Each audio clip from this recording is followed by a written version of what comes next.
কালেমার দাওয়াত কম আসে নাই, আমাকে লোকেরা কম বোঝায় নাই।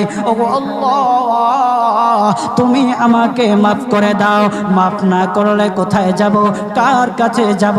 বাবা যখন মারে তখন মার কাছে আশ্রয় নেওয়া যায়, মা যখন প্রহার করে তখন বাবার কাছে আশ্রয় নেওয়া যায়। বাবা মা যখন প্রহার করে তখন দুনিয়ার কারো না কারো কাছে আশ্রয় নেওয়া যায়। ওগো আল্লাহ, ওগো মালিক, তুমি যদি আমাকে মারো, তুমি যদি আমাকে আযাব দাও, ওগো আল্লাহ, কার কাছে যাব, কার কাছে গিয়া মাফ চাইবো? ওগো আল্লাহ, মেহেরবানি করে মাফ করে দাও। এইরকম কান্না করতেছে, কান্না করতেছে, চোখের পানি তার এমন ভাবে পড়তেছে, দাড়ি ভিজতেছে, দাড়ি ভিজে জমিনের মধ্যে চোখের পানি পড়তেছে, কান্না করতেছে। বান্দাটা কান্না করতে করতে করতে করতে আমার আল্লাহ